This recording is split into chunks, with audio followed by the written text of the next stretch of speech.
우리가 처해 있는 이런 예술 문화, 역사, 철학적 상황부터 우리가 이해를 하고, 그러면 우리가 왜 마르크스 철학을 다시 들여다봐야 하는가, 이런 나름대로의 근거가 생기겠죠. 지금 2017년이고, 여러분 다 아시듯이 실제로 이제 1968년도에 독일과 프랑스에서 68혁명이 일어나고, 68혁명이 일어나면서 전 세계적으로 이른바 포스트 모더니즘, 포스트 구조주의라는 철학 세계가 어디에서 1970년도에 미국에서 포스트 모더니즘이 이제 발현되었어요. 그것이 전 세계적으로 퍼져나오고, 이제 1980년도에 여러분이 아시는 이른바 덜레즈라든지 데르다라든지 셀포크라든지 이러한 이 포스트 구조주의, 포스트 모더니즘 사상가들이 이제 그 이전의 서구의 형이상학 체계를 비판하는 그러한 이 상황이 벌어지면서 우리나라에서도 1990년대에 들어오고 포스트 모더니즘이 유행적으로 변주가 됩니다. 물론 이미 그 사이에 마르크스주의 이론사적으로 말하자면 마르크스주의는 실제로 다양한 비판을 받아왔고 또 그것의 한계가 많이 지적되어 왔습니다. 그런데 이미 마르크스가 살아있을 당시에도 이 러시아의 행정가들은 마르크스에게 편지를 씁니다. 어떤 편지를 쓰냐면 과연 당신이 말한 대로 역사 발전 5단계설에 예컨대 자본주의가 완전히 이렇게 성숙하지 않은 이런 러시아 사회에서도 혹시 사회주의 변형이 가능하지 않겠는가 이런 질문을 던져요. 이게 베라 자소리치라고 하는 이런 혁명가인데 베라 자소리치가 쓴 그 질문에 마르크스가 대답을 하는데 그게 어디에 있냐면 자본론 불어판 서문에 있습니다. 자본론 불어판 서문은 그래서 마르크스주의의 사회 정체론 역사 비평론을 연구하는 데 상당히 중요한 자료죠. 다른 데는 없고 거기에 자본론 불어판을 했습니다. 그래서 그때 마르크스가 이런 이야기를 합니다. 그렇다면 실제로 이 러시아처럼 아직까지 자본주의적 발전이 성숙하지 않은 이런 나라에서도 직접 자본주의적 발전을 거치지 않고서도 바로 이 사회적으로 넘어갈 수 있는 길도 있지 않겠는가 이런 이야기를 하는 거죠. 그러니까 이미 마르크스가 초기부터 다양한 그런 질문들을 받으면서 마르크스주의 자체를 아주 고정화되어 있고 그 다음에 이것들이 흔들리지 않는 딱딱한 고체화된 이론으로 스스로를 고정시키지 않았다는 것이죠. 그런데 이제 여러분도 아시다시피 이제 1989년 이 동독의 이 베를린에서 베를린 장벽이 붕괴되면서 물론 베를린 장벽이 붕괴되면서 그 사이에 고르바초프의 이른바 개방 운동에 힘입어서 우발적으로 이 베를린 장벽이 붕괴되고 나서 연이어서 실제로 전 세계적으로 동유럽이 붕괴되면서 이 도미노 현상이 일어나서 동유럽이 붕괴되고 소련 연방이 해체되어버리죠. 그러니 여기에서 가장 큰 충격을 받았던 것은 실제로 오히려 우파 이론가들이 아니라 이런 진보적 좌파 이론가들입니다. 우리가 실제로는 현실 사회주의 자체가 실제로 많은 비판을 받아왔고 그래서 소련식의 현실 사회주의가 실제로 자본주의를 대체하는 그러한 해방된 사회인가 라는 것에 대해서는 이미 많은 비판이 있었죠. 그런데 스스로 공산당원이었던 조지 오웰은 이 동물농장을 쓰거나 이런 책을 통해서 그 소련식 사회주의는 병영식 자본주의다. 이 자본가 개혁이라는 이런 개혁을 이 대체 원한이 이른바 이 사회주의 권력자들이 새로운 이런 지배개혁으로 등장했다라는, 그래서 마르크스가 말하는 사회주의가 아니라 오히려 병영식 자본주의라고 이렇게 비판을 한 적도 있었거든요. 그리고 이제 이론적으로 말을 하자면 이제 소련의 사회주의가 붕괴되고 나서 크게는 이론가를 속여서 어떤 이야기들이 진행되느냐 하면, 일단 이것은 실제로 이 마르크스주의의 오류가 아니라 스탈린식 사회주의의 오류다, 이렇게 일단 처음에 정리를 합니다. 그런데 시간이 더 지나다 보니 이것은 단지 스탈린주의의 오류가 아니라 마르크스가 전체적으로 자본주의가 고루 홍보에 발전한 이런 선진 자본주의에서부터 사회주의 혁명이 일어날 것이다 라고 마르크스는 예언을 했는데, 실제로 레닌이 혁명을 일으킨 것은 가장 후발 자본주의, 아직까지 자본주의가 성숙하지 않는 러시아에서 혁명이 일어났고, 그리고 그것이 예컨대 스탈린과 트로츠키 등등의 이런 이론 싸움에서 트로츠키가 패하고, 이제 레닌과 그로 이어진 스탈린에 의해서 일국 사회주의가 예컨대 확장이 되고, 먼저 사회주의를 일국적으로 건설하고 나서 그것을 타국에 전파하는 식으로 혁명을 건설하려는 일국 사회주의가 가지고 있는 이런 문제점이다 라고 지적되었던 것이죠.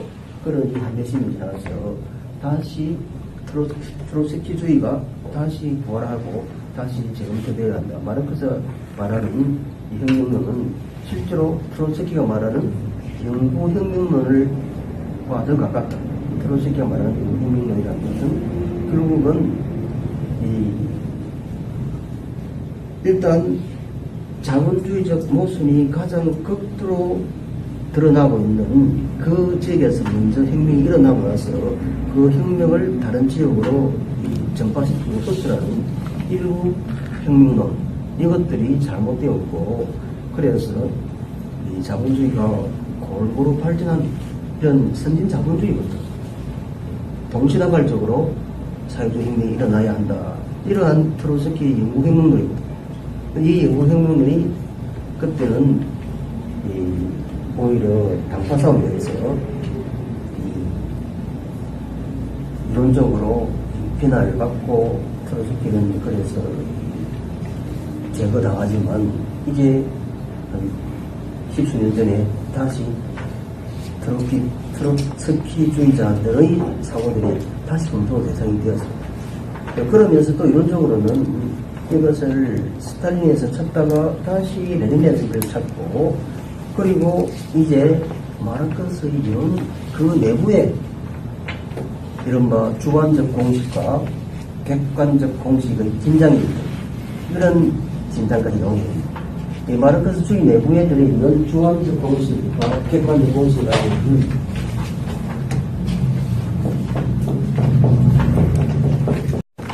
공산당 선언에서 이른바 역사 발전의 동력은 계급 투쟁이라.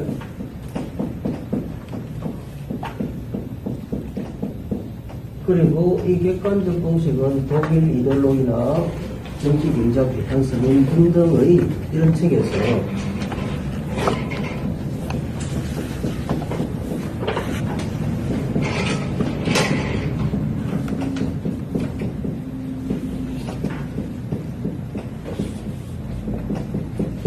여기를 우리가 다 합치면 실제로는 이른바 전체적으로 이 마르크스주의의 이런 사회 구성체에 해당이 되겠죠. 이른바 초대 사회부 구조론으로 이게 사회 구성체로 이루어지는데,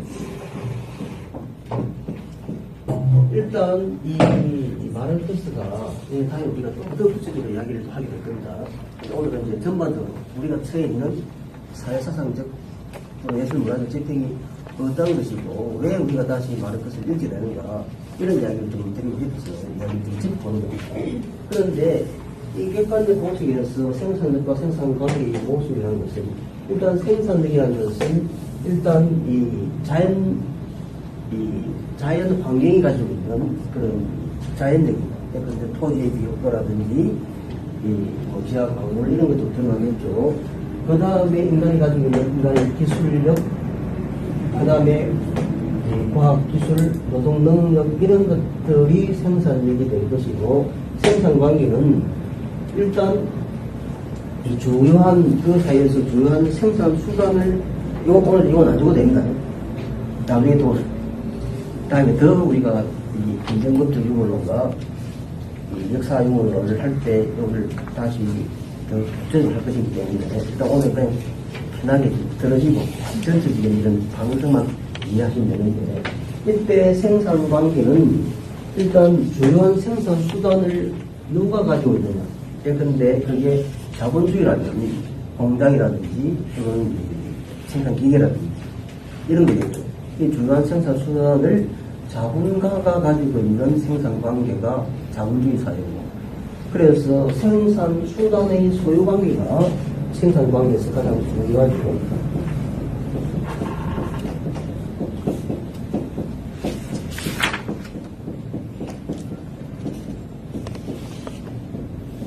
그 다음에 이렇게 생산 수단을 소유하는 것에 따라서 생산에서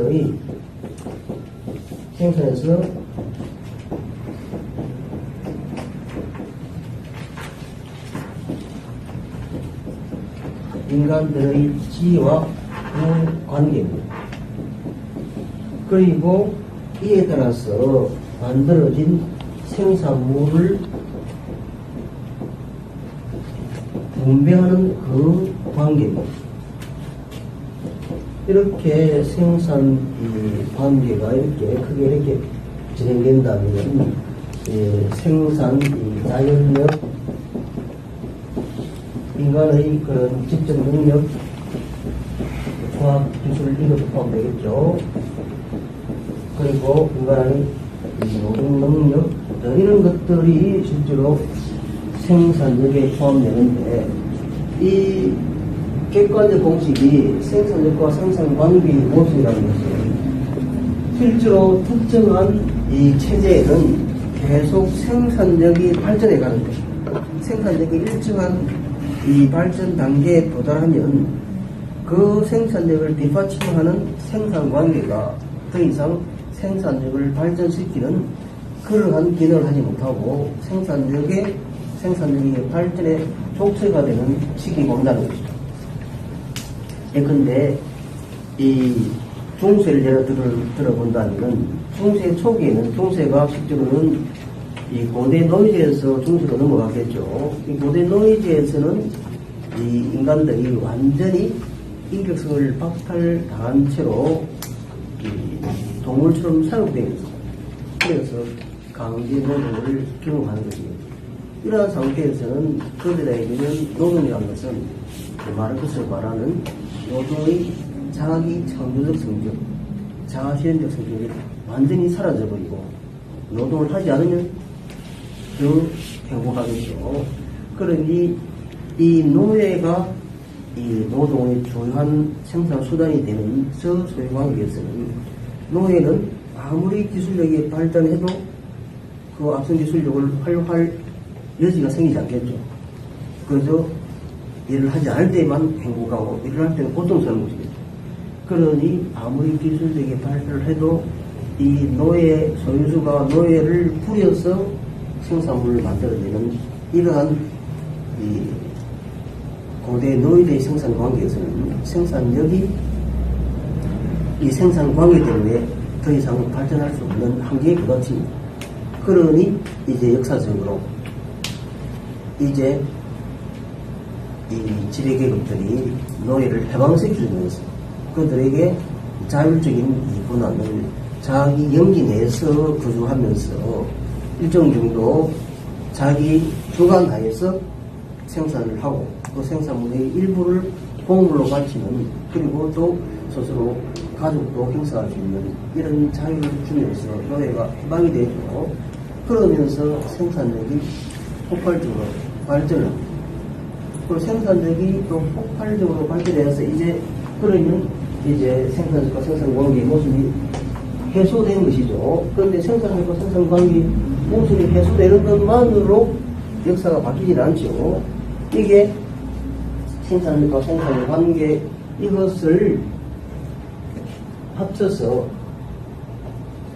이 토대라고 부르고, 토대는 그래서 인간들이 맺고 있는 경제적 관계의 총체가 됩니다. 그리고 이런 경제적 관계로부터 이어지는 이러한 정치적 관계의 총체, 이것이 상부 구조인 것이죠. 그러니까 이 마르크스주의의 역사 요물론의 관점에 따르자면 기초사회는 이러한 경제적 관계의 총체인 토대와 그것을 반영하는 정치 또는 이 문화, 예술, 사상 이것들을 반영하는 이러한 이 상부구조입니다. 상부구조는 그런데 인간이 가지고 있는 이념, 종교, 사상, 문화 이런 것까지 다 포괄되는 것이겠죠. 그래서 이런 토대에서의 이런 생산과 생산 관계의 모습이 상부 구조에 전달되어서 그 모습을 느끼는 상부 구조에서 이런 계급들의 투쟁이 실제로는 새로운 사회를 만들어내는 틀이 되는 것이죠. 예를 들자면 이제 그래서 중세가 이제 형성이 됩니다. 중세가 형성이 되고 이제 오랫동안 이제 중세는 농노들의 그러한 노동에 의해서 이제 생산이 이루어지고, 고대 노예제보다는 엄청나게 많은 생산력의 발전이 이루어집니다. 그런데 중세 봉건제 말에 이제 자본주의적 발전을 알리는 여러 자연과학상의 발전이 이루어집니다. 이게 말하자면 아시다시피 나침판의 발견이죠. 나침판이 발견되면서 원거리 방해가 가능해지고, 그래서 원거리 방해가 가능해지면서 이제 이 신대륙에서 여러 가지 금은 보화를 약탈을 해올 수 있는 가능성이 생깁니다. 이게 부분적으로 자본의 원시 축적을 또 가능하게 만듭니다. 그리고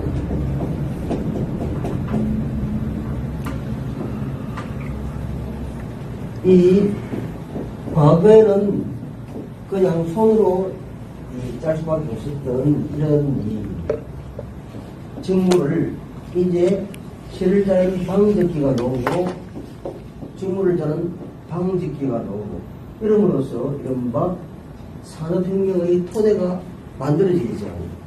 그리고 정기기관이 이제 나와서 이제 인간이 힘들어했던 이 과거의 이런 노동력을 크게 정전시켜주는 이런 자연과학상의 발전이 이루어집니다. 이런 자연과학상의 발전이 산업혁명의 토대가 되는 것이죠.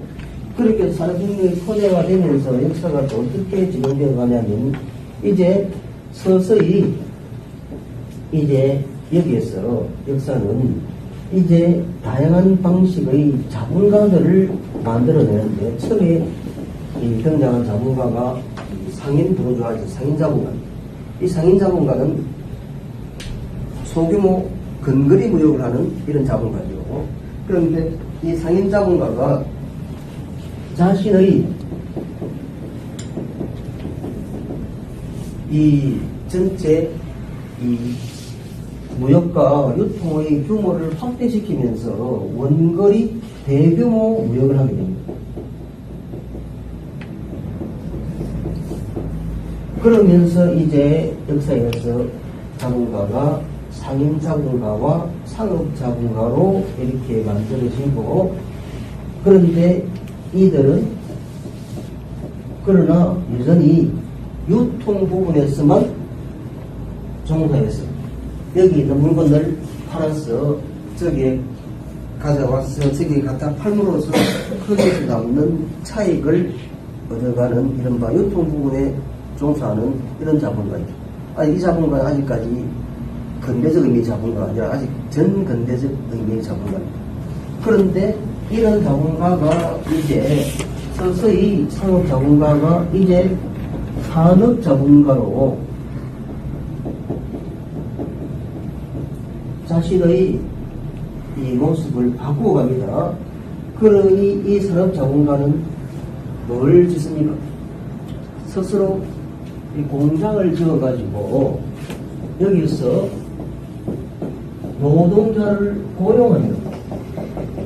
그러니까 이들이 그저 유통에만 참여해서 유통을 통해서 이윤을 획득하는 자본가라면, 그래서 전 근대적 자본가라면 이 산업자본가는 스스로 공장을 짓고 노동자를 고용해서 이제 스스로 생산에 뛰어드는 근대적 의미의 자본가입니다.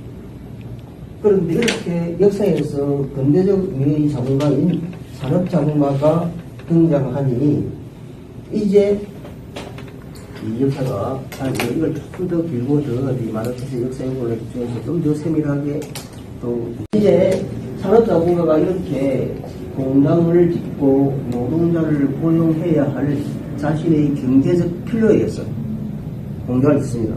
그리고 많은 수의 노동자를 고용해야 하는데 그 노동자들이 신분적으로 어디에 예속되어 있습니까? 동건 영주의 토지에 예속되어 있는 것이죠.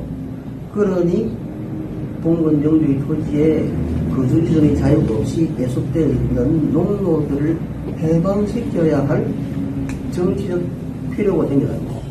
그러니 이 자본이 이렇게 토대에서 발달한 생산력의 발전이 이제 더 이상 새로운 시대의 요구인 산업자본가의 요구에 들어가지 않는, 그래서 생산관계가, 생산력과 생산관계가 기존의 중세라는 이런 생산관계, 중세의 동건 영주가 다수의 인간들을 부자유한 신분으로 자신들의 영지에 이렇게 계속되어서 그들에게 강제노동을 시켜서 그들에게 공부를 받는 이런 방식으로의 생산관계는 자본주의의 발전을 의감합니다.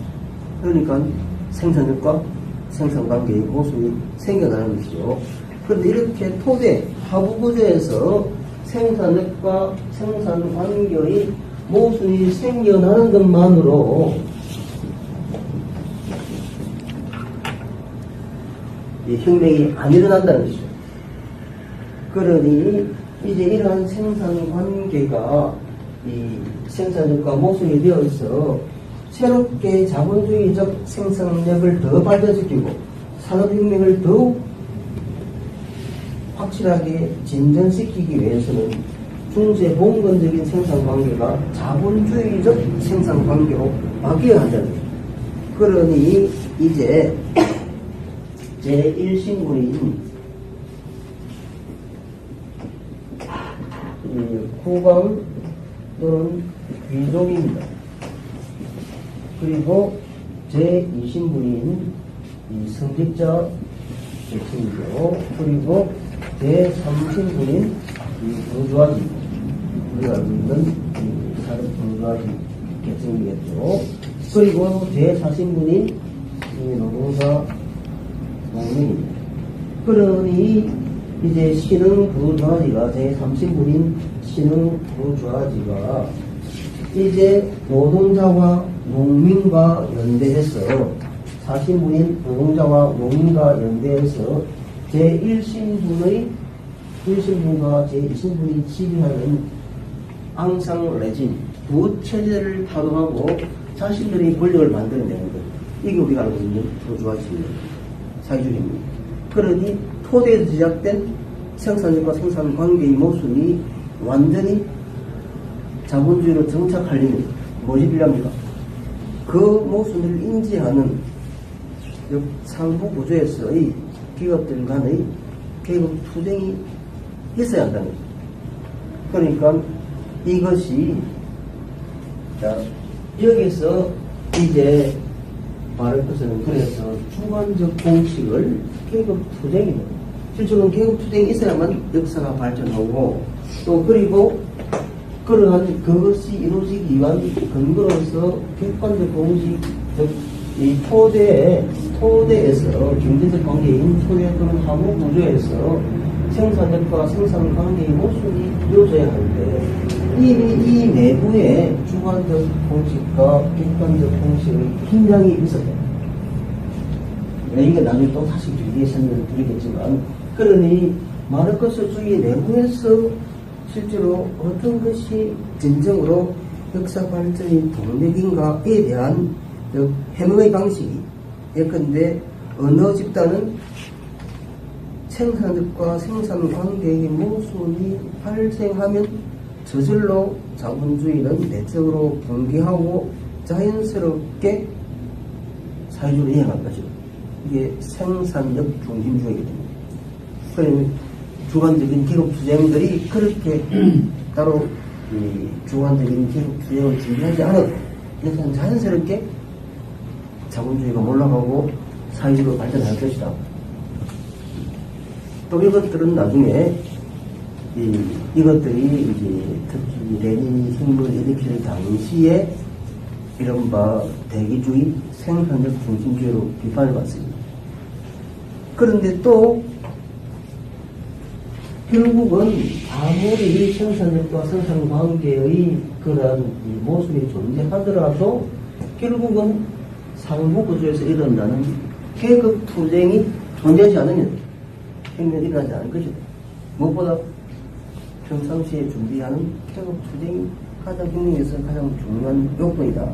이러한 이론의 이러한 서로 기량 관계가 존재했던 것이다. 이런 문제들이 실제로 마크스주의 내부에서 풀리지 않은 상태로 존재했다. 그래서 이것을 마지막으로 남겨둔 마르크스주의 내부의 주관적 공식, 객관적 공식, 이것들이 실제로 사회주의, 동불학파의 사회주의가 붕괴된 이후에 이론적으로 아직 해명되지 못한 마크스주의 철학의 약한 고리다.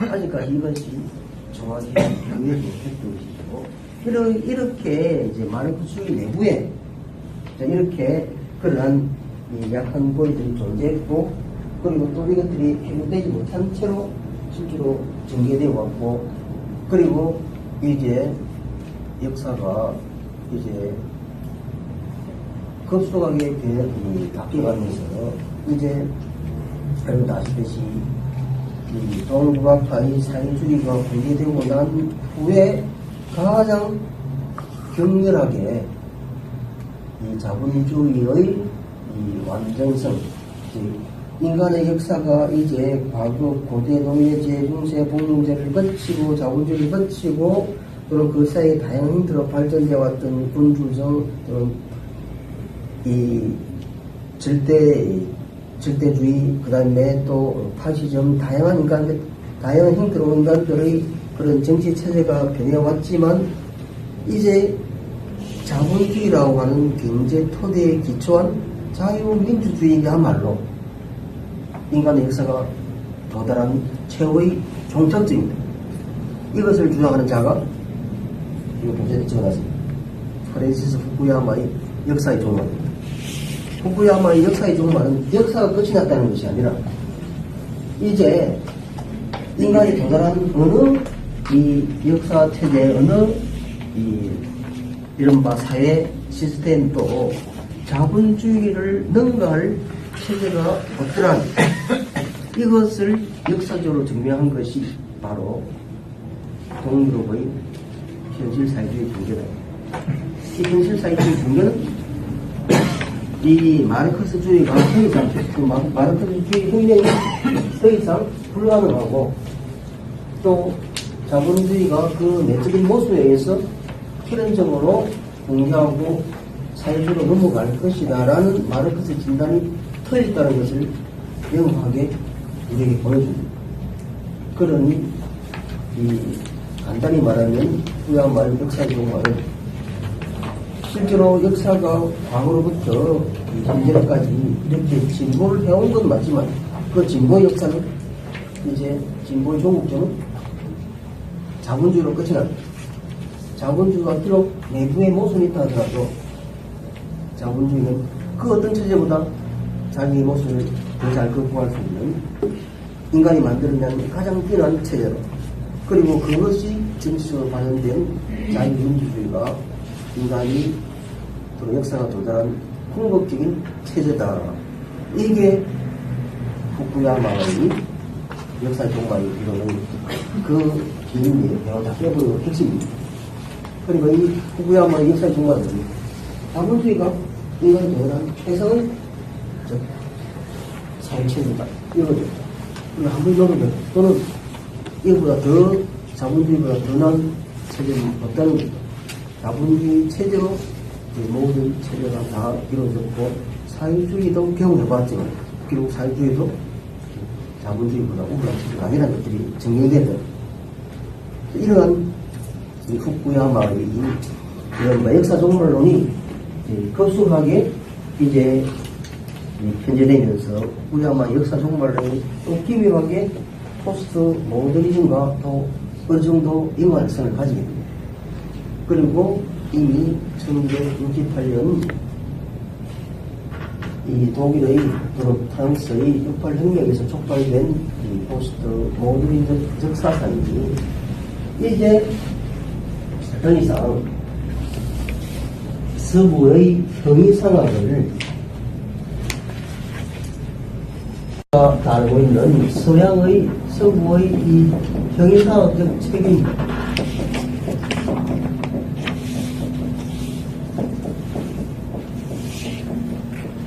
이것을 본질주의라고 규정하고 또는 거대 스스로 규정하면서 더 이상 세계에서 일어나는 역사에서 발현하는 다양한 현상들을 단일한 본질로 설명하려는 이런 서양 형사의 체계는 단순히 본질주의에 불과하다. 오늘 좀 어려운 이야기입니다. 본질주의. 또 그 다음에 거대 스사에 불과하다. 이렇게 말합니다. 예를 들자면은 이 칸트가 역사의 발전을 결국은 역사의 종국은 완전한 도덕적 사회로 진행되어 간다. 도덕적 사회로의 발전, 이러한 원리가 역사에 내재해 있다. 그리고 해결은 이 완전한 이성적 사회로 역사가 발전해 간다. 그리고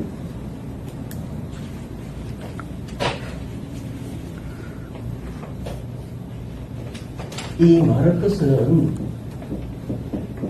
역사란 결국 완전한 자유와 평등의 사회로 나아가게 되어 있다. 개인의 완전한 해방, 이러한 사회로 나아가고 있고, 그것을 뒷받침하는 그 원리가 계급투쟁이라 생산력과 생산관계의 모습이다. 자, 이렇게 설명한다는 거죠. 이렇게, 또는 그 이전에 말하자면, 그 이전에 이 토마스 아퀴나스나 아우구스토스 편수로 말하자면, 역사는 결국 신의 이상이 실현되는 이런 방식으로 진행된다. 그러니까 이런 진보적 역사관은 이 실로 다양하게 발현되는 역사적 사건 속에 무엇이 있다는 겁니까? 그것을 관통하는 단일한 보편적 원리가 있다. 그래서 다양한 현상들을 이 단일한 보편적 원리에 의해서 설명을 하려 합니다. 이런 것들을 그들은 그랜드 나레티브, 거대 담론, 거대 대사랍니다. 이 거대 담론, 거대 대사라는 실제로는 서양 철학의 오랜 형사학적 토대죠. 그런데 우리가 이걸 책상이라고 합니다. 이 책상은 그런데 우리 책상은 형태는 다 다르겠죠. 이게 지금 인종 책상이고, 집에서는 나 혼자서는 1인용 책상이 있고, 또 도서관에 가면 6인용 책상이 있지 않습니까? 그리고 옛날 할아버지는 안전뱅이 책상을 씁니다. 책상이라 불리지만, 똑같은 이름 책상이라 불리지만, 그 책상이 현실에 드러나는 이 양태는 다 다릅니다. 그런데 우리 책상을 개념적으로 딱 정리를 해놓으면 됩니다. 책상은 이제 다음에 우리가 또 이야기 또 하게 되겠지만, 근데 개념적으로 정리를 하자면 책상은 저건 지금 길게 하지 않겠습니다. 아리스토텔레스가 우리에게 가르쳐준 방식으로 최근교 개념 더하기 종사의 방식으로 정리한다 해보시죠. 이건 그냥 듣고만 계시고 그래서 이렇게 정리하면 내려봅니다. 그러면 책상은 사람들이 사용하는 여러 사무가구, 책상보다 조금 더 높은 가장 가까운 유 개념입니다. 유 개념에서 너무 모르고 말고 가장 가까운 유 개념이 최근 유 개념인데, 이 책상이 가장 가까운 이 유 개념, 최근 유 개념을 사무가구라 딱 정해 놓으면 사무가구 밑에 책상도 있을 것이고, 글상도 있을 것이고, 교탁도 있는 거 있겠죠. 그 중에서 교탁과 글상이 책상과 다른 것, 이 책상이 교탁이나 글상과 가지고 있는 종적 차이, 이것을 줄임말을 종서란. 그러면 교탁은 이 교사가 교구제를 놓고 강의를 하기 위한 그런 탁자고, 글상은 학생들이 앉아서 공부를 하는 그런 사무가구를 한다면, 책상은 그와 달리 책을 놓고 책을 읽거나 글을 쓰기 위한 받침대 역할을 하는 사무가구다. 이렇게 우리는 책상을 정리해 놓을 수 있겠죠. 이런 책상을 개념적으로 딱 정리해 놓으면 그 책상이라는 개념 속에 무엇이 들어옵니까? 이 세계의 모든 책상이 다 들어옵니다. 그러니까 이 개념적 사고는 본질주의적 사고의 바탕을 보고 있는 것이고,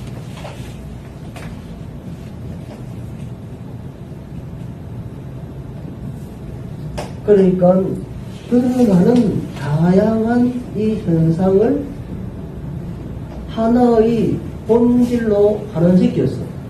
이 현상은 다양하게 발현되어 있지만 그것은 원래 동일한 본질의 발현 장비일 뿐이다.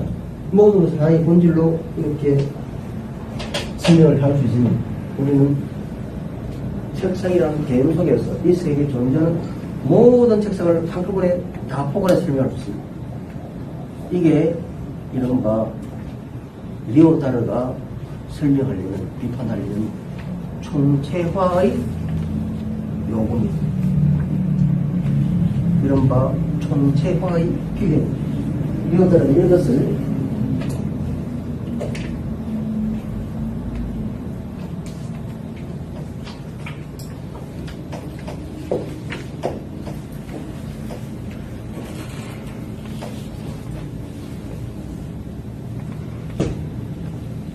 그러니 이러한 본질주의적 사고 또는 역사에 있어서 역사 배후에 내재하고 있는 변치 않는 단일한 보편적 원리, 역사를 발전시켜가고 있는 단일한 보편적 원리, 이런 걸 인정합니다. 또 그리고 해결주의 변정법이나 마르크스주의 변정법은 실제로 앵겔스가 변정법을 정의할 때 어떤 이야기를 하냐면, 앵글스가 반듀링엄에서 변정법이란 자연, 역사, 사회에 존재하는 보편적 법칙에 관한 과학이 아니다. 그러니까 사회 전체를 이른바 변정법이라는 특수한 사유 체계 법칙에 따라서 세계의 모든 다양한 발현 양태의 현상들을 설명할 수 있다는 것이죠. 이 변정법은 그래서 세계를 설명하는 보편적 원리, 보편적 법칙입니다. 그러니 델레즈가 나중에 이런 이야기를 합니다. 내가 가장 싫어하는 것은 이 변정법과 동일하의 원리다. 왜냐하면 변정법은 이 세계를 전체적으로 통일적으로 설명할 수 있다고 보는 것이기 때문에, 그러니까 변정법 스스로가 그것을 추구하는 것이기 때문에, 그러니까 이 해결이나 마르크스의 변정법이야말로 리오타르가 비판에 맞지 않는 총체화의 기회, 그리고 또 데리다나 델레즈가 비난에 맞지 않는 본질주의 토대비, 모든 것을 다양한 근원을, 다양한 현상이 단일한 근원을 통해서 다 설명할 수 있다. 이런 것이었죠. 이것이 이른바 포스트 모더니즘, 포스트 모더니스트들이 비판에 맞지 않는 서양의 본질주의 등을 거렸어요. 그런 본질주의 거대 시사의 가장 대표적인 자들이 헤겔주의 변증법과 이 막스주의 변증법입니다. 그러니 이제 포스트 구조주의자들은 이 막스주의 변증법을 더 이상 용인하지 않는 것이죠. 이 변증법이라는 것은 철기나가는 겁니다. 더 이상 변증법을 통해서 세계를 설명할 수 없다는 겁니다. 그러니 이들이 내세우는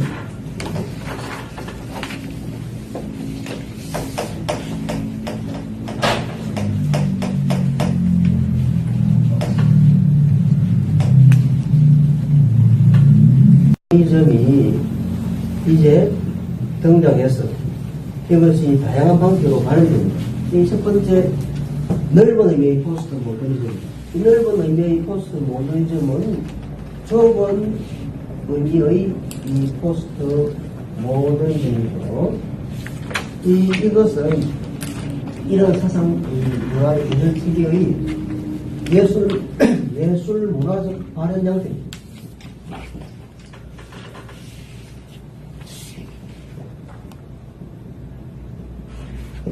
그 다음에 이 포스트 모더니즘이 이제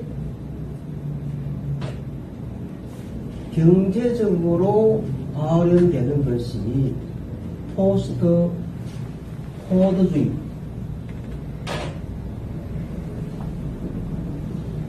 그리고 이것이 이제 포스트 모더니즘의 사상 철학적 토대가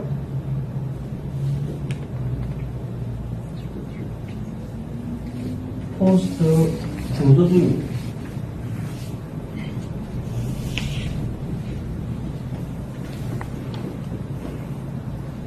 그리고 이것의 사회 실천적 전략이 이 포스트 막스주의입니다.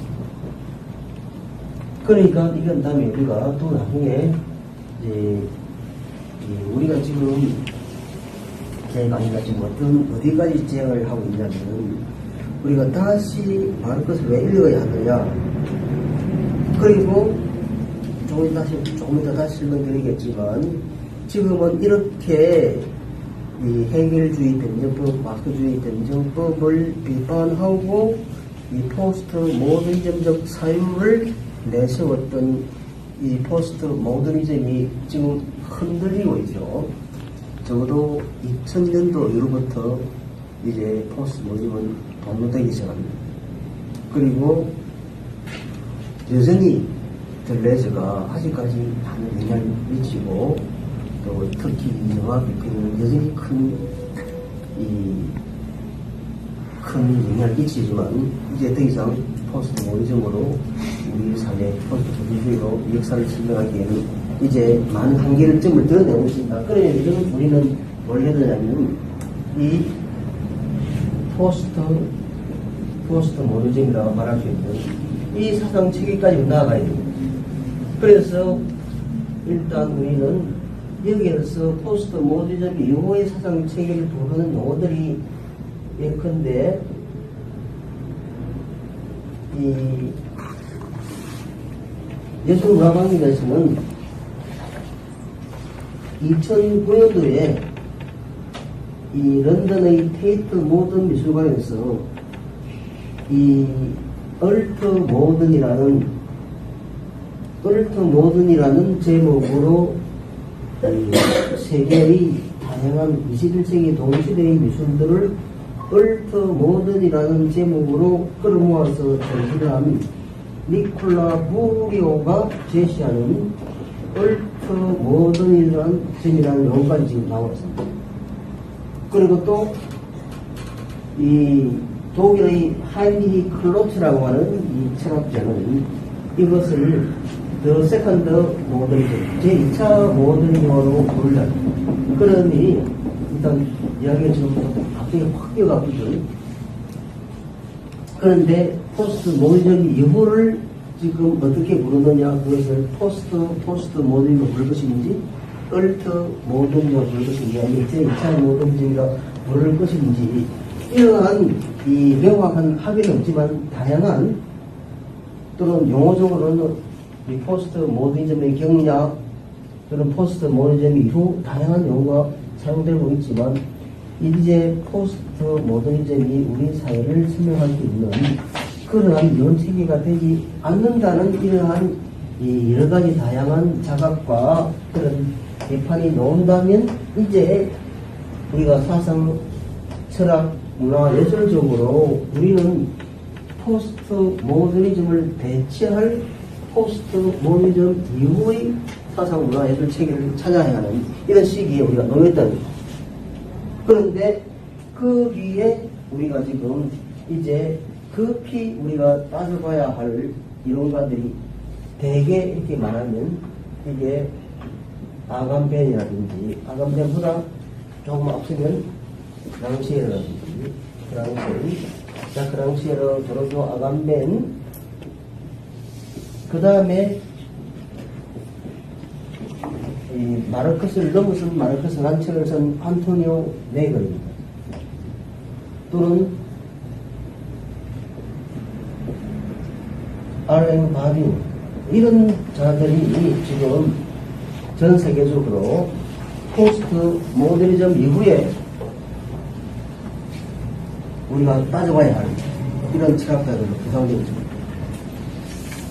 그때 우리가 지금 우리 이 강좌는 어디까지 나가야 하냐면 적어도 이렇게 포스트 모임을 거쳐서 마르크스의 초기 마르크스의 중요한 주장들을 우리가 손에 틀어지고 그것들이 어떻게 비판을 받고 또 그 비판이 어떤 다양한 방식으로 전개되어 왔는가. 예를 들자면 이미 그람시가 1930년대에 이미 마르크주의의 그러한 이 한계를 다른 데로 지적합니다. 이 마르크스가 예언하는 것처럼 자본주의가 끊임없이 진행되는 그 위기에 불구하고 왜 자본주의가 동계에서 사회에 넘어가지 않고 오히려 자본주의가 더 안정이 되는 거예요. 그리고 왜 또 거기 또 이 파시즘 형태로 드러나요. 이것을 그가 증명하는 게 그람시 그 유명한 이른바 헤게모니론 또는 그람시의 진지론입니다. 그러니까 그래서 그람시의 헤게모니론, 진지론은 이 특히 서유럽에서 그럴 때는 자본주의가 위기에도 불구하고 마르크스의 진단처럼 붕괴하지 않고 오히려 더 공고하게 체제를 유지하더라고요. 그 원인은 무엇인가? 이걸 발견하는 거죠. 그러니 그람시의 이른바 이 진지론은 이 마르크스주의 사회에서 상당히 중요합니다. 그럼 그걸 또 살펴봐야 돼요. 그 다음에 또 알티슨입니다.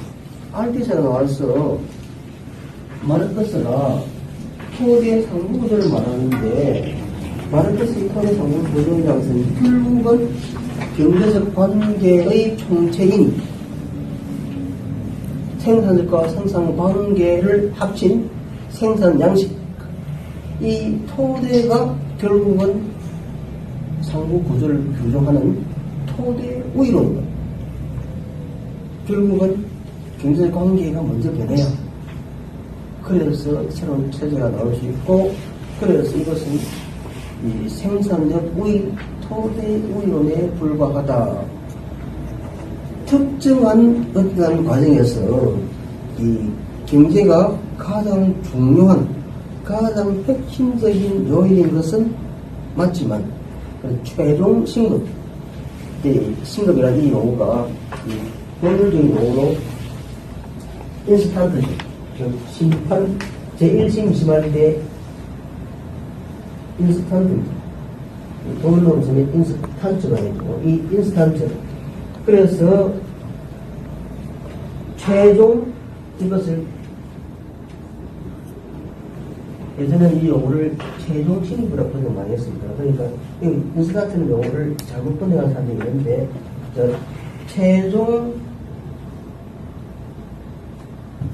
말하자면 우리나라의 보통 민주국가의 그런 삼심 제한에서는 최종신급이 있는 것. 대부분 가장 마지막으로 어떤 결정을 내리는 이런 것들을 이제 철학적인 용어로 최종 신급이라는 거고.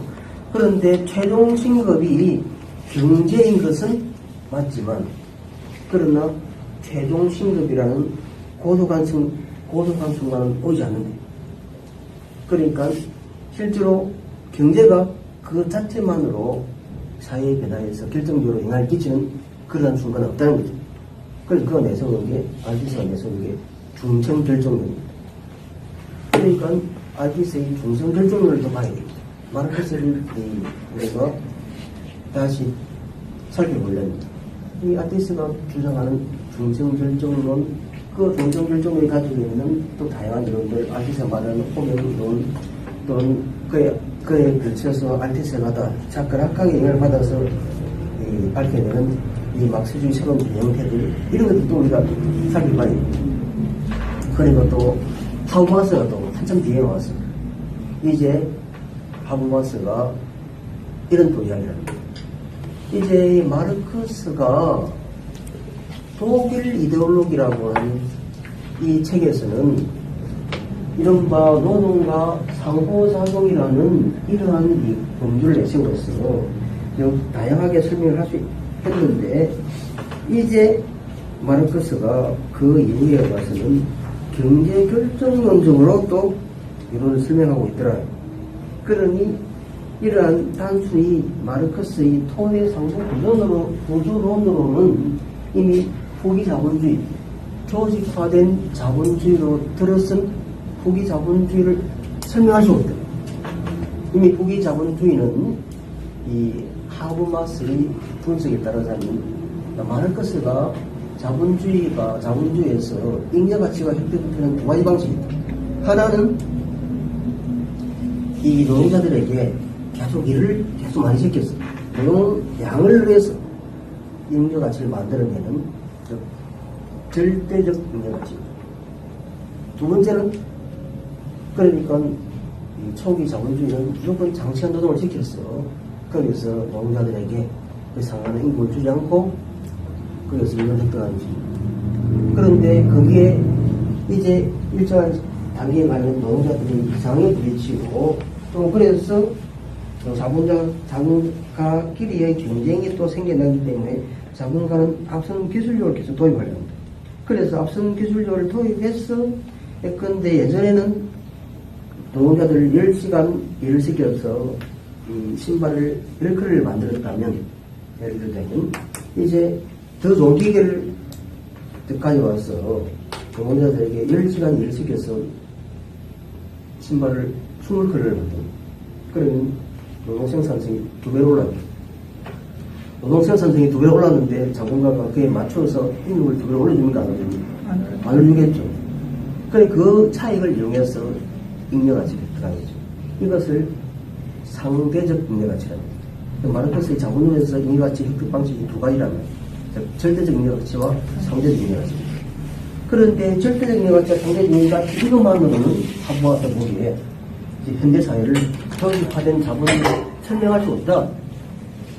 오히려 현대 자본주의 사회에서는 오히려 잉여가치의 창출 통로가 바뀌더라.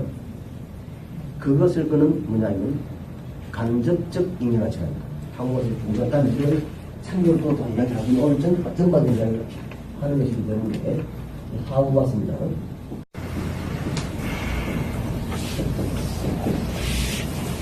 이런 간접적 잉여가치가 잉여가치의 주된 창출 통로로 바뀌었대. 이 간접적 잉여가치는 직접적 잉여가치, 그리고 직접적 잉여가치로서의 절대적 잉여가치, 간접적 잉여가치와 다른 방식으로 오히려 이른바 과학자나 기술자들의 이런 지적 능력, 기술 능력, 이런 곳에서 더 많은 그런 가치가 창출된대. 그러니까 단순히 노동 분야에서 이 자본가들끼리의 경쟁에서 생겨나는 상대적 잉여가치, 또 노동자들에게 더 많은 노동을 시켜서 노동량을 늘어나가는 방식의 절대적 잉여가치, 이것보다 간접적 인여가치가 더 중요하고, 그래서 오히려 이 조직화된 자본주의에서 인여가치는 과학자들이나 또는 이른바 더 많은 이 지적인 그런 이 교육을 통한 이러한 인여가치의 창출이 더 중요하다. 우리가 이야기합니다. 그러니 이제 하버마스의 그런 이 논에서는 이 마르크스주의는 또다시 힘을 잃게 되는 것이고, 이런 방식으로 이제 이 마르크스의 사상들을 다양하게 비판하는 철학자들이 있다는 것입니다. 이러한 측면에서 우리는 이러한 여러 다양한 이 마르크스에 대한 직접적인 비판들을 우리가 보아야 하고, 여기에서 다시 돌아온다면 이 포스트포디즘은 다시 준비되겠습니다. 이렇게 한 부분이 좀 길어져 버리니, 일단 이 포스트 구조주의는 이른바 이 포스트 모더니즘의 사상 철학적 토대가 됩니다. 그 다음에 이거 관련해서 포스트 마티즘만 일단 오늘 간단히 설명드리면, 그러면 이 포스트 모더니즘이 금방 말씀드렸던 본질주의 또는 거대서서를 비판하는 것이다 라고 한다면, 포스트 마티즘은 막스주의 이후에 드러난 막스주의 사상체계를 수용하고 그것을 더 발전시키는 거니까 이 막시즘을 포기하는 겁니다. 포기하는 겁니다. 간단히 말해서 포스트 막시즘, 그러니까 막스주의 아닙니다. 그럼 뭐겠습니까? 포스트 막시즘은 결정적으로 예컨대 본질주의나 거대서사를 부정합니다.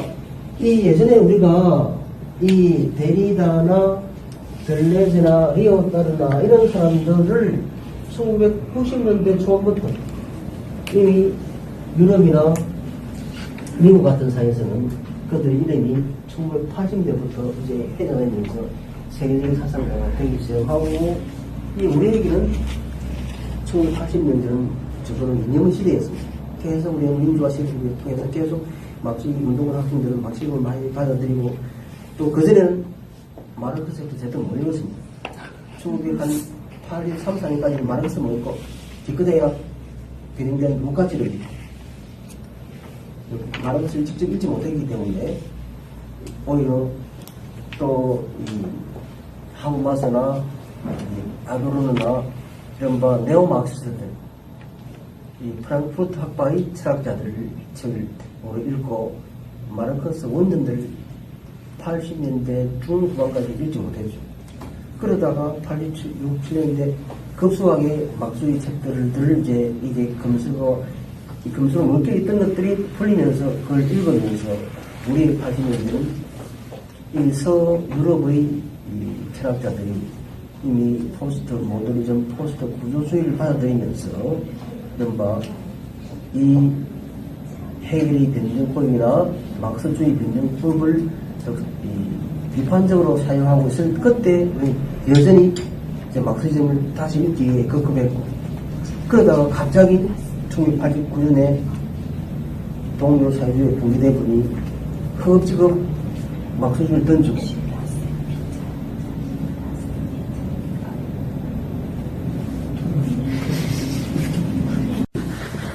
큰 미소를 걸친 이러한 이 포스트 모더니스트들, 포스트 공동자들, 또 포스트 마르크시스트들, 이런 사람들을 우리가 실제로 대단한 사람인 줄 알았죠. 그런데 우리 적어도 1980년도까지 한국 대학에서는 니체라는 이름은 준비되어 있었습니다. 니체가 철학자가 아닌 것처럼 지금 또 많은 몇몇 또 사람들이 니체를 아주 폄하하고, 또는 어떤 경우는 니체가 예컨대 이 히틀러의 이 파시즘의 사상 토대다라고 주장하는 사람도 있죠. 실제로는 그게 또 벼로 루카치가 그에 큰 역할을 합니다. 벼로 루카치가 실제로 그의 책에서 니체의 사상을 궁극적으로 히틀러의 파시즘의 토대가 되는 것을 이렇게 정설합니다. 완전 니체는 결정적인 공동인데 카우프만이라고 하는 이 미국 철학자가 니체의 철학을 거의 1950년대부터 시작해서 니체의 철학을 거의 영어로 다 옮깁니다. 그가 아주 문학적으로 다 조사를 해가지고 그것이 잘못된 것이 이렇게 밝혀내죠. 그러니 실제로는 니체는 서구 형이사학을 나름대로 철저하게 반토대주의, 반본질주의로 비판해서 2000년의 서구 형이사학을 뒤흔들어버린 위대한 철학자이지만 그가 파시즘하고는 아무 관계가 없는 것이죠. 물론 나중에 그의 동생이 나한테 그의 매제가 남미로까지 같은 사람들이 이게 발시됩니다. 그리고 또 그의 여동생이 그의 책을 발제해서 니체 책을 잘못 전달하는 과정에 니체 철학이 한때 파시즘의 토대인 것처럼 오해된 것이 있었죠. 실제로는 단 하나의 학적 개념만 들어도 니체가 정신이 완전히 이상이 되어서 깨어나지 못하게 되는 외적인 현상이 이탈리아 이른바 토지노라는 광장이 있었죠. 거기에서 어느 마부가 채찍을 들고 아주 넓은 말을 힘이 돼서 잘 마찰을 읽지 못하는 말을 막 때립니다. 그걸 보고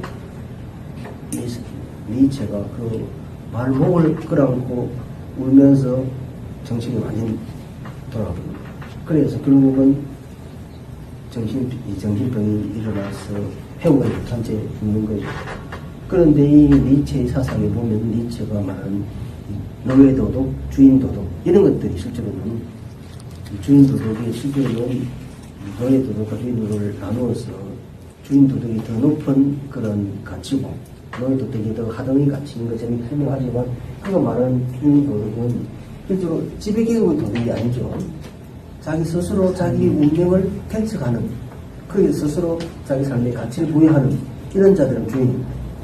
주어진 가치에 얽매여서 그 가치의 프로가 되어서 살아가는 자들은 노예입니다. 그러니까 실제로는 가장 하층민이라도 오히려 그가 말하는 주권적 개입입니다. 그런 주권적 개입이 될 수 있죠. 오히려 그런 사람들은 오히려 주인 도덕을 실행하는 사람입니다. 그런데 실제로는 사회적으로 높은 그런 돈을 많이 가지거나 지위가 높다 하더라도 실제로 명예나 재물에 노예가 되어 있거나 기존의 이런 선정의 가치에 매몰되었습니다. 서로 자기의 가치, 자기 삶을 추구하지 못한 자들은 좀 노예인 것이죠. 그가 말하는 주의 개인적인 노예의 교육도 전혀 다른 측면에서 이야기되는데 실제로 그런 것들이 그렇게 이야기함으로써 그렇게 이른바 니체를 파시스트 몰아봤지만 그러나 니체는 명확히 말하면 결코 파시스트가 아니라 니체는 서구 행사의 일본 행사의 본질주의, 후대주의를 그런 데서 비판하는 사람입니다. 그러니까 이 1980년도 이 시절까지는 이 한국의 많은 철학자들이 니체를 제대로 공부한 적이 없었습니다. 그런데 이제 포스트 모더니즘, 포스트 구조주의가 한참 유행하고 나서 그 연원을 다시 파들여다 보니 그 들레즈나 데리다나 이로따로 이런 사람들에게 이 니체 철학을 가르쳐 준 사람을 알게 된 거죠. 그게 뭐냐면 하이데거입니다. 하이데거가 니체 1, 2를 썼는데 그 니체의 하이데거가 쓴 니체 1, 2가 니체 철학에 대한 완벽한 해석입니다. 물론 하이데거의 니체 철학에는 어떤 한계가 있냐면 하이데거는 니체의 철학을 서구 형이사학의 완성이라고 합니다. 왜냐하면 형이사학은 간단히 말하면 형이사학은 니체가 보기에 형이사학은 본질주의죠. 모든 다양한 현상을 하나의 본질로 활용해서 설명하려는 본질주의입니다. 그니 거대 서사, 이 포스트 모노식들이 하는 거대 서사인 것이죠. 그런데 이 니체가 거의 여러 책에서 이제 세계에 내재해 있는 어떤 원리를 설명하는데 그것이 무엇입니까? 그것이 이 힘의 의지라고 설명하죠.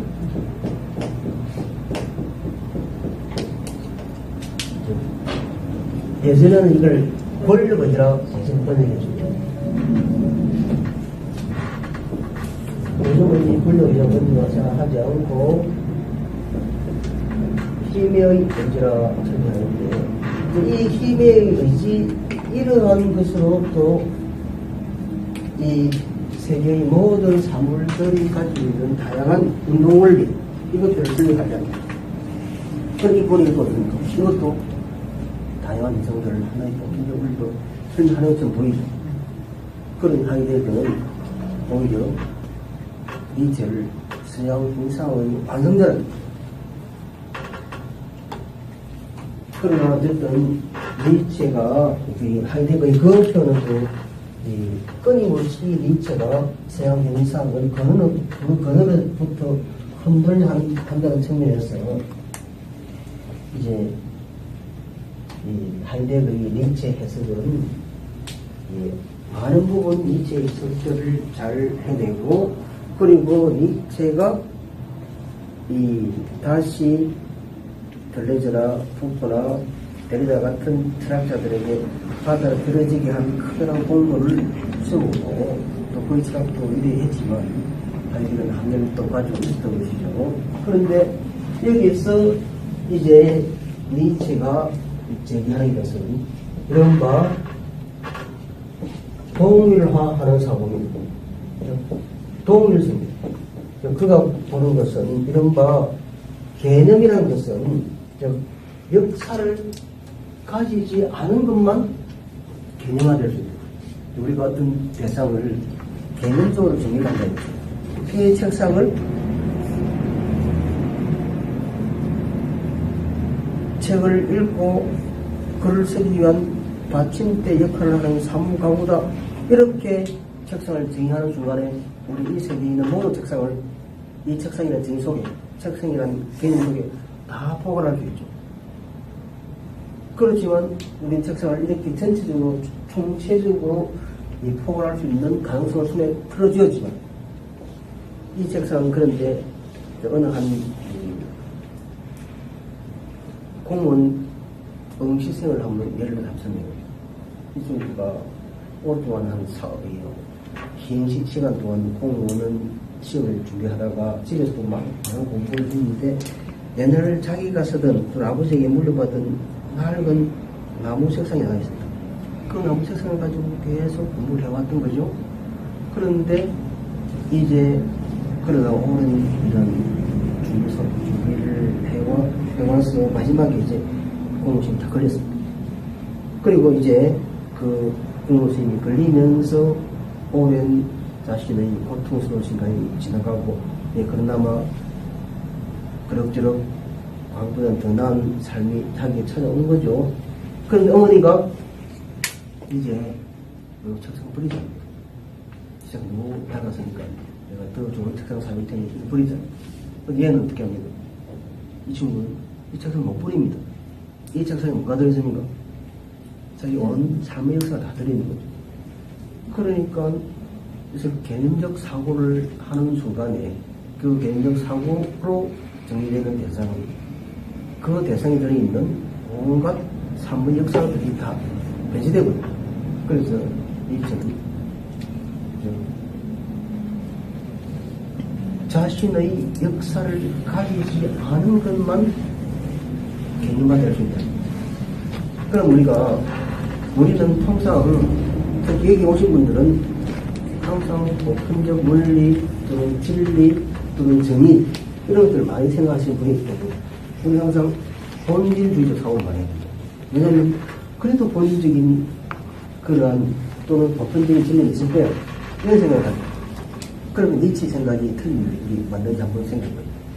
이게 만약에 우리가 책상이 뭔지를 알기 위해서 책상을 글을 쓰고 글을 읽게 하는 받침대 역할을 하는 사무과구로 정의를 했습니다.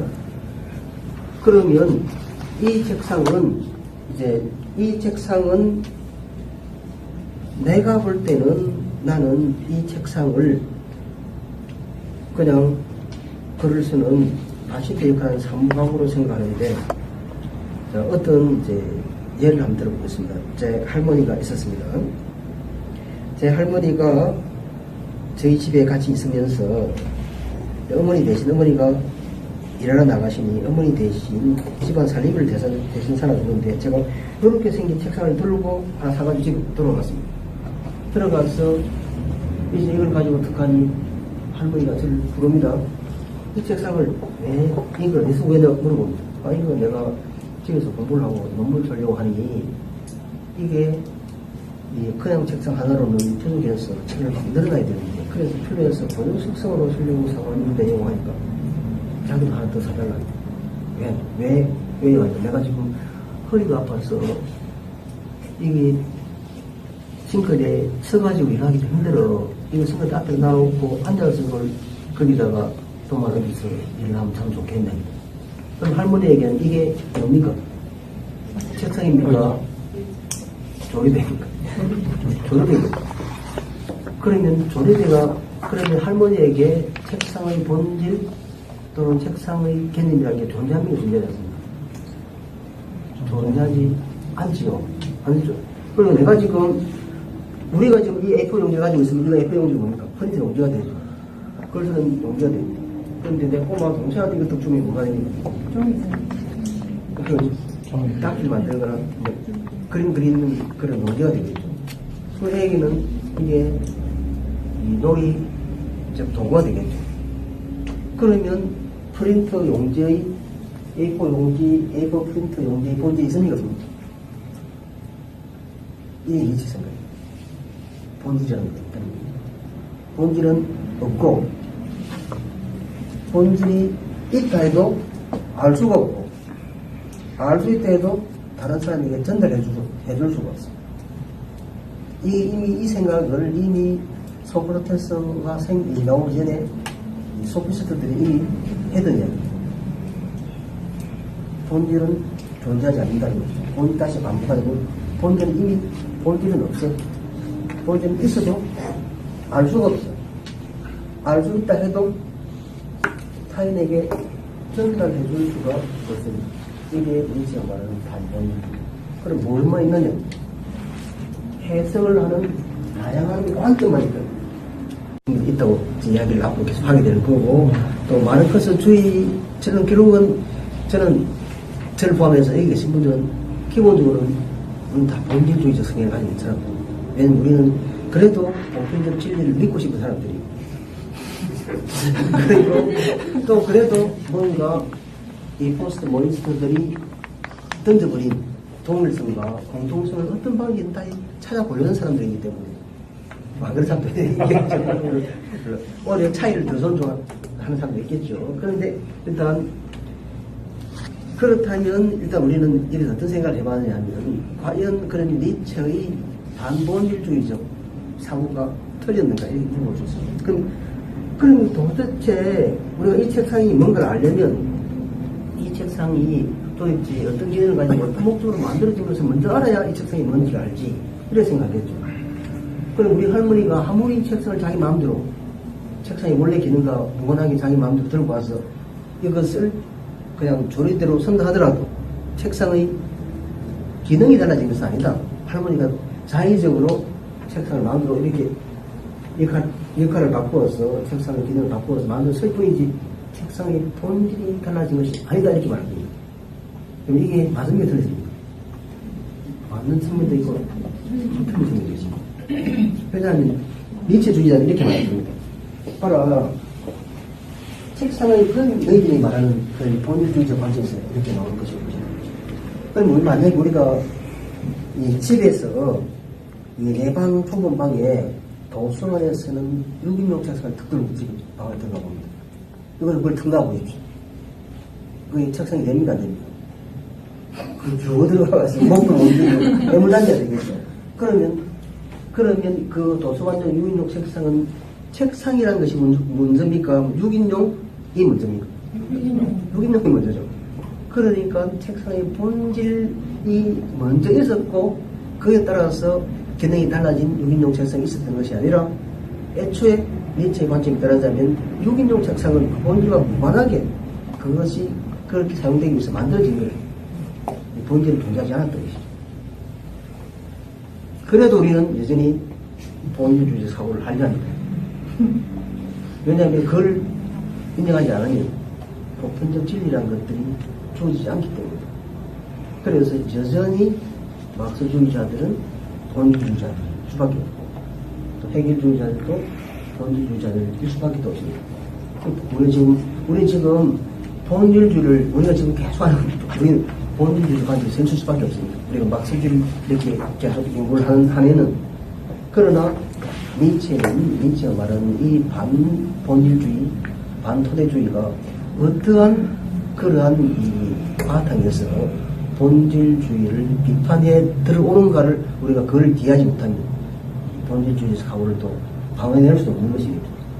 그래서 우리는 끊임없이 니체주의자들과의 대결 속에서 변장법을 다시 살려내야 됩니다. 그 속에서 다시 그럼에도 불구하고 세계를 전체적으로 희생하는 어떤 방법이 있을 것이다.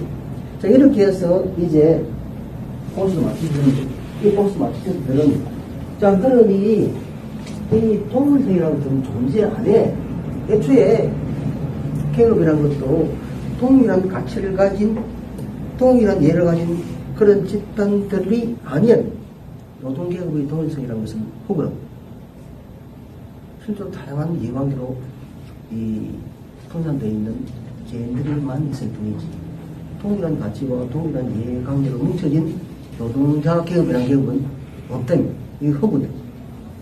그러면 그러한 노동자 계급이 어떻게 변혁운동에 주도적인 세력이 될 수 있겠는가? 그러니까 아예 노동자 계급은 그런 변혁운동에 주도적인 세력이 될 수도 없는 거죠. 왜냐하면 동일성이라는 게 아예 존재하지 않으니까.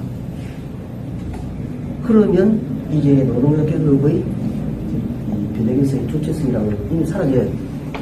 그러면 이제 그들이 말하는 기류가 신사회입니다. 68혁명 이후에 등장했던 다양한 형태의 신사회입니다. 그때 68혁명 이후에 전 세계적으로 이제 피임약이 막 개발됩니다. 그리고 또 아주 제일 좋은 이 콘돔이 막 개발되기 시작합니다. 그러니 피임약이 개발되면서 여성들이 임신으로부터 자유로운 성적 관계가 가능해지죠. 그러면부터 이제 이 여성의 사회적 지위가 높아지고 이 자유로운 섹스, 프리섹스가 유행해 가면서 여성의 사회적 지위가 발달해지고 또 여성의 사회적 진출이 더 확대되고 이른바 여성운동이 발달해갑니다. 그 아울러서 또다시 성적 소수자 운동이 확대되고 동성애자 운동도 확대되고 그리고 또 그 아울러 이 독일 같은 나라에서 청년들이 1970년대부터 반의 운동이 뛰어듭니다. 이 독일은 그때부터 반의 운동이 뛰어들었기 때문에 이미 대한연회에서가 이미 과정을 많이 가지고 이건 지나가는 대로 말씀을 드리면 2011년에 후쿠시마 사태가 일어나고 나서 그때 이 독일의 총리가 앙겔라 메르켈인데 이 우파입니다. 우파는 어느 나라든 핵과 원자력의 사용을 강조합니다. 특히 프랑스가 이 핵 에너지가 엄청나게 많은 나라죠. 그러니까 핵을 사용한 폐연료봉에서 이 폭탄을 만들 수 있기 때문에 강력부터 그걸 계속 가지려 합니다. 프랑스가 대표적인 나라입니다. 그런데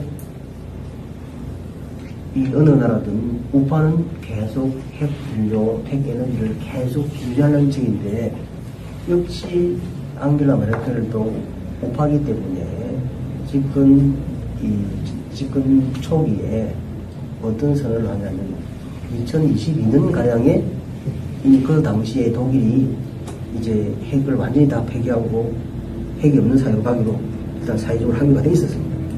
그런데 이제 3인당이 패배하고 이제 좀 앙겔라 메르켈의 이 기독교 민주연합, 한국의 기민당이라고 하는데 더 정확한 명칭은 기독교 민주연합 유니온이기 때문에 이 기독교 민주연합에서는 이 핵의 폐기 기간을 더 늘렸습니다. 10년 이상 더 늘렸습니다. 그리고 이게 진행되어 가다가 후쿠시마 사태가 터진 거죠. 후쿠시마 사태가 터지면서 독일 사회가 이 핵 발전소 문제, 핵 에너지 문제를 가지고 독일 사회 전체가 토론에 들어갑니다. 그리고 그해 몇 달 지나지 않았어. 앙겔라 메르켈 국민들이 선언을 합니다. 국민 여러분, 나는 내가 핵 에너지에 대해서 내가 가졌던 나의 잘못된 점을 시인합니다. 핵 에너지는 결코 안전한 에너지가 아니고 이렇게 설명하면서 예전에 갔던 로드맵대로 2022년에 독일은 완전히 핵발전을 다 폐기하는 걸로 하기로 끝이 났습니다.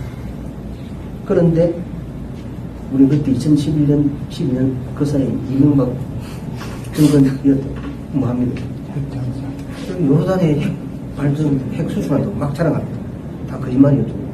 그때 그런 것처럼 이미 거기는 그 후쿠시마 사태로부터 배운 우리는 그걸 보고도 못 배우는 거죠.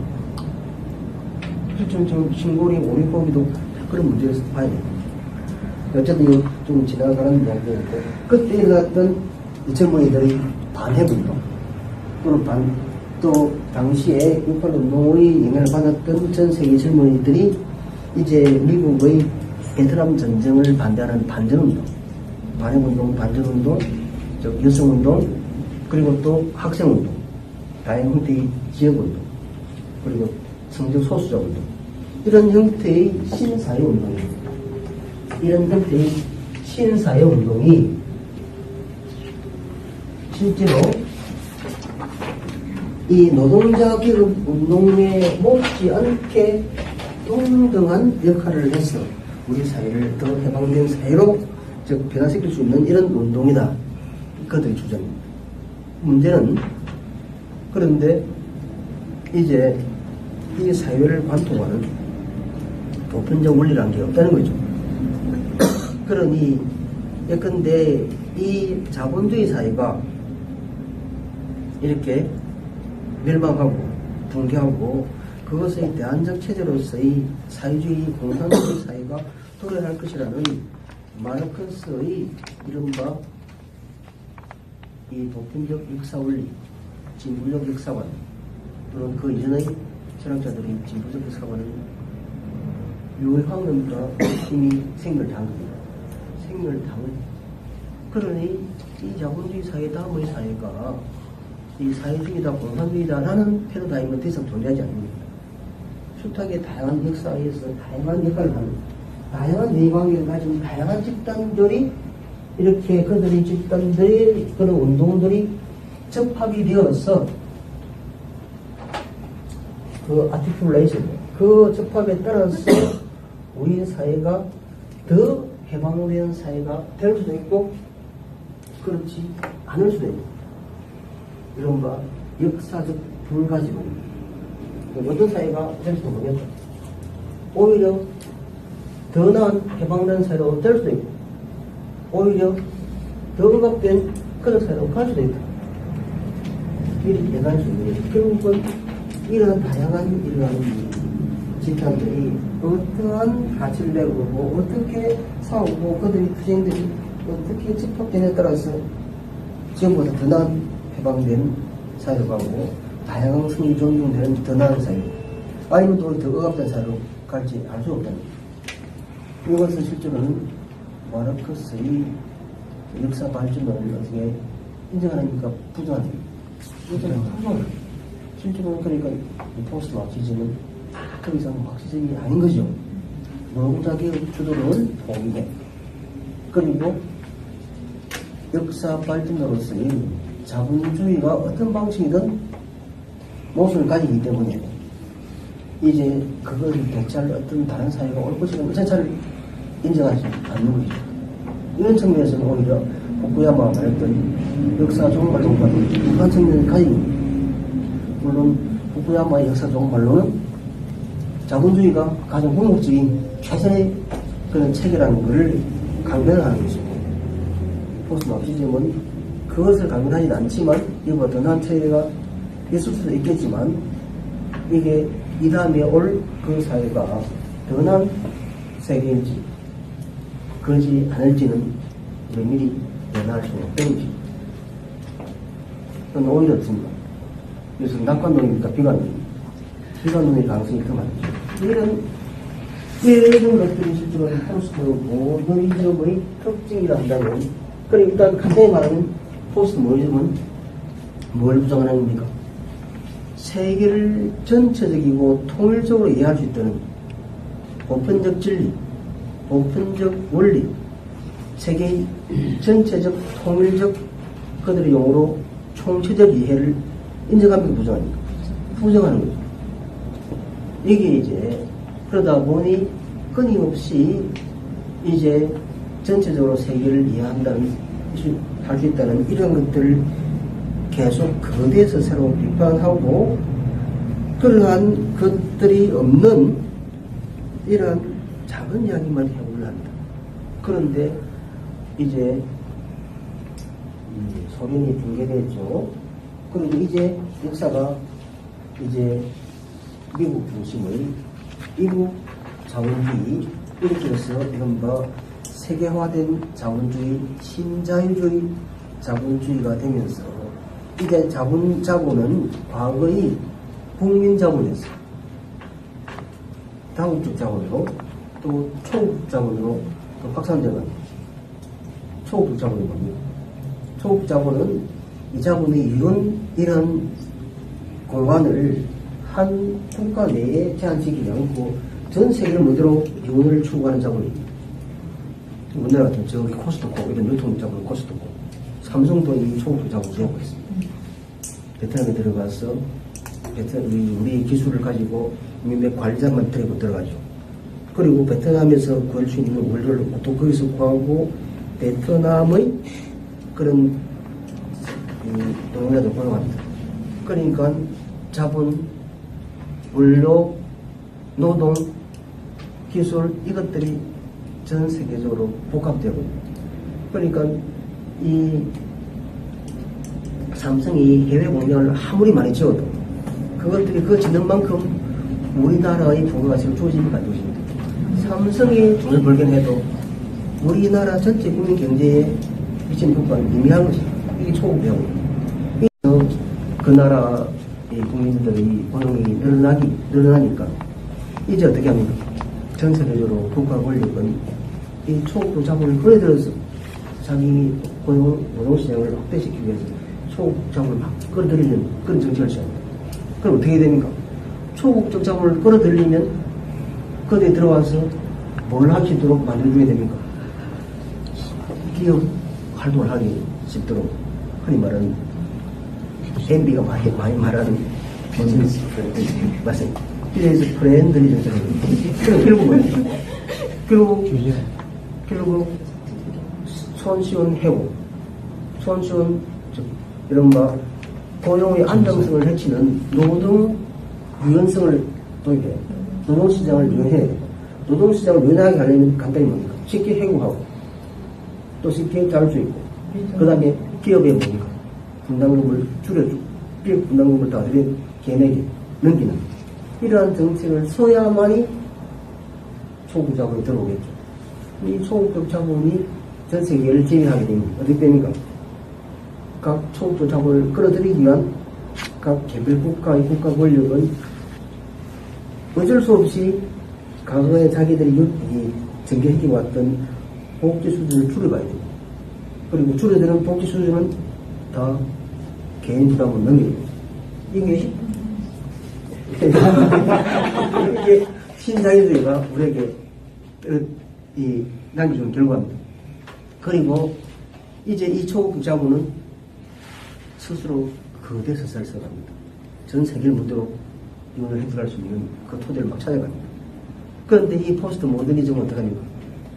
이미 초국 자본은 거대 서사를 써가는데 얘들은 그걸 부정하기 때문에 이러한 거대 담론, 거대 서사를 부정하는 포스트 모더니즘으로 우리가 현대 사회의 모습을 돌파하고 새로운 해방 서사를 쓸 것인가 이렇게 물어봐요. 그러니 이 테리 이거튼 같은 미국의 유명한 문제집필가는 이미 2300에 이론 유란 주장을 씁니다. 이론 유란 이게 2010년에 우리나라에 번역됐습니다. 이론 유란이다. 애프들 티오리라는 거예요. 여기에서 그가 포스트 모더니즘은 끝이 난 듯하다 이미 선언합니다. 그런데 이 선언은 그가 그렇다면 포스트 모더니즘이 끝이 났습니다. 그 끝이 났다는 것은 포스트 모더니즘이라는 이런 실천적 필로는 이 초국적 자본 신자유적 세계화로 치달아가고 있는 이런 초국적 자본에 저항할 수 있는 이런 실천적 토대를 더 이상 만들기 어렵지 않겠는 거죠. 그런데 그렇지만 그렇다고 우리가 찾아야 할 그러한 새로운 이러한 이론이 토대가 무엇일까? 그에 대한 해답을 아직 못 내놓고 서른만 해본 상태입니다. 그래서 그 다양한 방식으로 이제 여러 철학자들이 문학에서 포스트 모닝이라는 이미 용어를 쓰고 있고 또 아까 말했던 니콜라 보리오는 예술분야에서 얼트 모던이라는 용어를 쓰고 있고 또 다양한 방식으로 제2차 모더니즘이라는 용어를 쓰고 있고 그리고 기자들은 그런 특별한 용어를 쓰지는 않지만 포스트 모더니즘 기호를 나름대로 해명해 보려는 이런 철학자들입니다. 이 철학자들은 뭘 하겠습니까? 이 포스트 모임에서 폐기되어 버린 보편적 주체, 통일성, 공통성 이것들 어떤 방식으로 다시 끄집어내서 다시 살려서 그걸 다시 세계를 해명해 보려는 그런 노력을 감행하고 있는 자들. 그런데 이들을 보면 여전히 당시에나 이런 자들이 다 벨렌드나 우리가 이런 사람들이 굉장히 받은 사람들이기 때문에 또 이들이 포스트 모던이 말하는 이 차이를 우선시하는 차이성, 다양성 이것들을 부정하겠습니까? 또 그걸 수용하겠습니까? 그걸 수용합니다. 그럼 그것을 수용한 상태에서 다시 우리가 해결할 수 있는 공통성, 보편성, 또 보편적 진리, 또 주체 이것이 무엇인가? 그러다 보니 어떤 문제가 생기냐면 과연 이들의 철학이 과연 포스트 모즘을 얼마만큼 뛰어넘는가?